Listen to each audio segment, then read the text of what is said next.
నిజ నిర్ధారణకు అంతిమ నిర్ణయం DNA టెస్ట్. ఉన్నది ఉన్నట్లుగా వాస్తవాలను శోధించి వివరించే మన DNA టీవీ, మన రాష్ట్రం, మన ఛానల్.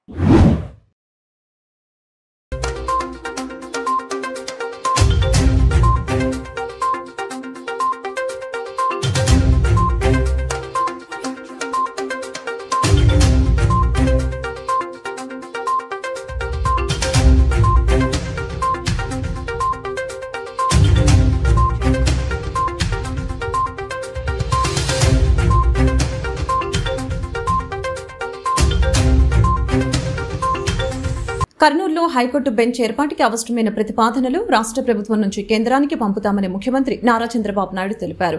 ఎన్నికల సమయంలో ఇచ్చిన హామీ మేరకు కర్నూలులో హైకోర్టు బెంచ్ ఏర్పాటుకి ప్రభుత్వం సిద్దంగా ఉందని తెలియజేశారు. మంత్రివర్గ సమావేశంలో ఈ మేరకు తీర్మానం చేసి కేంద్రానికి పంపనున్నట్లు ముఖ్యమంత్రి వెల్లడించారు. అదేవిధంగా జూనియర్ న్యాయవాదులకి నెలకి గౌరవ వేతనం కింద 10,000 ఇస్తామని మేనిఫెస్టోలో చెప్పామని, ఆ మేరకు చెల్లించేందుకు ప్రక్రియ ప్రారంభించాలని సీఎం అధికారుల్ని ఆదేశించడం జరిగింది. జూనియర్ న్యాయవాదులకి శిక్షణ కేంద్రం కోసం అకాడమీ ఏర్పాటు అంశంపై కసరత్తు చేయాలని సూచించారు. అనంతరం ప్రాసిక్యూషన్ విభాగంపై అధికారులు ప్రజెంటేషన్ ఇచ్చారు. నమోదైన కేసులు, రుజువైన నేరాల అంశంలో శిక్ష పడే శాతం పెరగాలని, దర్యాప్తు వేగవంతంగా పూర్తి చేసే పద్దతుల్ని అవలంబించాలని సీఎం సూచించడం జరిగింది.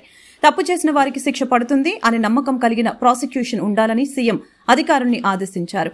న్యాయశాఖపై మరింత సమగ్రంగా సమీక్ష చేయాల్సి ఉందని, ముఖ్యమంత్రి మరిన్ని వివరాలతో రావాలని అధికారుల్ని ఆదేశించారు.